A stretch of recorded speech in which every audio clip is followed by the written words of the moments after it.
اعوذ باللہ من الشیطان الرجیم بسم اللہ الرحمن الرحیم الحمد لولیہ والصلاة والسلام علی نبیہ وعلی آلہ واصحابہ واہل بیتہ اجمعین۔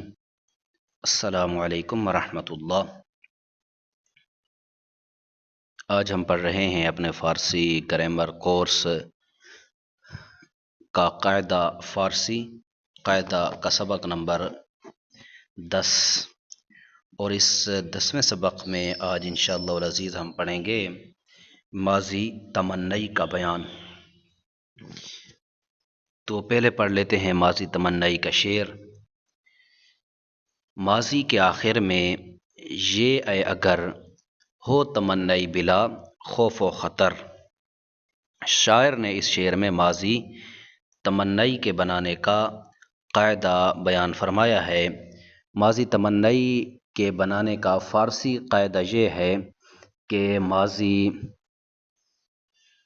مطلق کے آخر میں یہ زیادہ کر کے ماضی تمنی بناتے ہیں، جیسے پرورد سے پروردے۔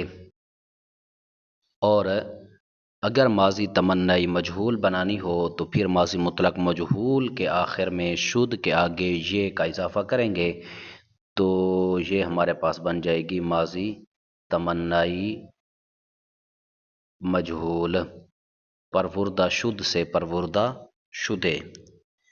بقیہ تفصیل پڑھتے ہیں ماضی تمنی کے سبق میں۔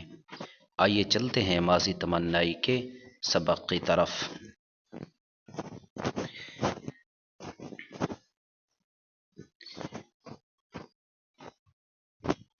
یہ آ گیا جی ہمارے پاس ماضی تمنی کا سبق۔ ماضی تمنی کا بیان، ماضی تمنی بھی اسے کہتے ہیں، تمنی بھی کہتے ہیں۔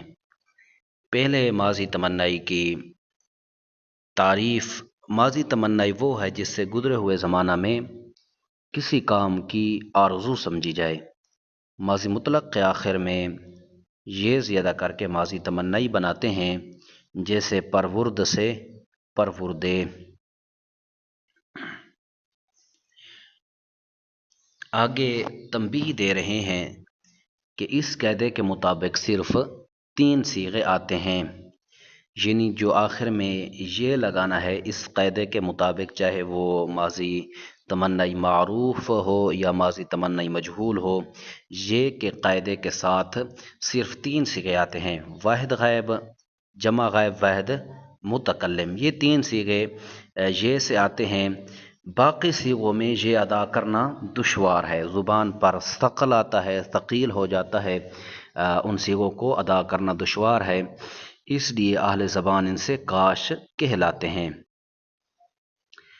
یعنی پہلے جو صیغے ہیں ان میں یہ لگا کر، یہ جو 3 صیغے ہیں واحد غائب، جمع غائب، واحد متکلم، ان میں یہ لگا کر ماضی تمنی معروف اور مجہول بنائی جاتی ہے۔ باقی کے جو 3 صیغے ہیں وہ ہیں واحد حاضر، جمع حاضر اور جمع متکلم، ان میں کاش کہ لگاتے ہیں۔ آئیے ہم آپ کو سمجھاتے ہیں گردان میں کہ پروردے، یہ ہمارے پاس صیغہ ہے، صیغہ واحد غائب، پرورد سے یہ لگایا تو پروردے ہو گیا۔ اسی طرح جمع غائب کے آخر میں ماضی مطلق کے جمع غائب ہمارے پاس تھا پروردند، اس کے آخر یہ لگایا تو یہ ہو جائے گا پروردندے، جمع غائب ماضی تمنی کا۔ اسی طرح واحد متکلم ہے پروردم، ماضی مطلق میں اس کے آخر میں یہ لگایا تو یہ ہو جائے گا پروردمے، ماضی تمنی بن گئی صیغہ واحد متکلم۔ باقی کے جو 3 صیغے ہمارے پاس ہیں واحد حاضر، جمع حاضر، جمع متکلم، یہ سے ادا تو ہو جاتے ہیں لیکن ان زبان پر ثقل آتا ہے، ثقیل ہوتے ہیں۔ دستور 5 استاد کتاب والے نے 5 صیغے ہی، 6 صیغے ہی، 2 غائب کے، 2 حاضر کے، 2 متکلم کے، 6 کے 6 صیغے ہی یہ سے بنائے ہیں، لیکن یہ سے ادا کرنا زبان پر ثقیل ہوتا ہے، زبان پر ثقل آتا ہے، تو اس لیے اہل زبان ان 3 صیغوں کو بنانے کے لیے کاش کے لگاتے ہیں۔ تو اسی طرح ہمارے پاس جتنا ماضی مطلق میں صیغہ واحد حاضر تھا پروردی، اس سے پہلے کاش کے لگا دیں گے۔ جمع حاضر سے پہلے بھی کاش کے لگا دیا، جمع متکلم سے پہلے بھی کاش کے لگا دیا، تو یہ ہمارے پاس بن جاتی ہے ماضی تمنائی۔ اسی طرح مجہول میں بھی اسی طرح کریں گے، واحد غیب جمع غیب، واحد متکلم کے آخر میں یہ لگائیں گے، اور واحد حاضر جمع متکلم کے آخر میں ان سے پہلے کاش کے لگائیں گے۔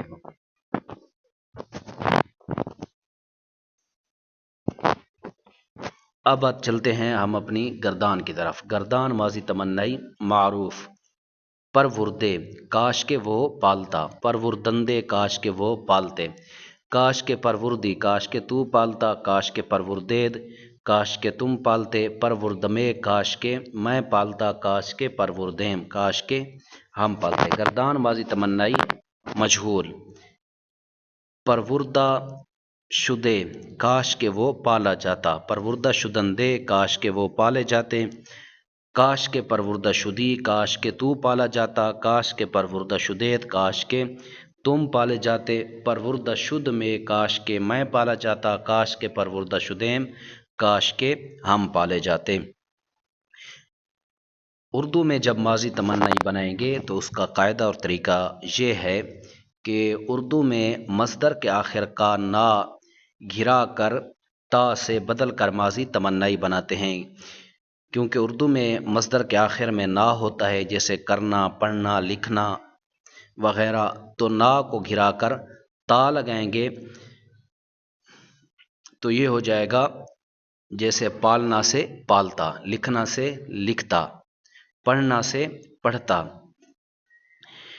پھر اس سے پہلے ہم یا کیا اچھا ہوتا لگا دیں گے یا کاش کے لگا دیں گے، جس طرح گردانوں سے ظاہر ہے کہ کاش کے وہ پالتا، کاش کے وہ پالتے، تو پھر یہ جمع میں واحد سے جمع ہو جائے گا۔ واحد میں ہمارے پاس ہے کاش کے وہ پالتا، تو جمع میں ہو جائے گا کاش کے وہ پالتے۔ اسی طرح جب ہم مجہول بنائیں گے تو ماضی تمنائی کے مجہول میں گیا نہیں آئے گا، بلکہ اس کے اردو ترجمہ میں مجہول میں جاتا آئے گا، کاش کے وہ پالا جاتا، اور شروع میں کاش کے بھی لگا سکتے ہیں، کیا اچھا ہوتا بھی لگا سکتے ہیں۔ آج کے اس سبق کے جو ہمارے مصادر ہیں، ان مصادر میں سے پہلا مصدر ہمارے پاس ہے فرستادن، بمعنی بھیجنا، یافتن پانا، دیدن دیکھنا، گماشتن مقرر کرنا، پرستیدن پوجنا، اموختن سیکھنا۔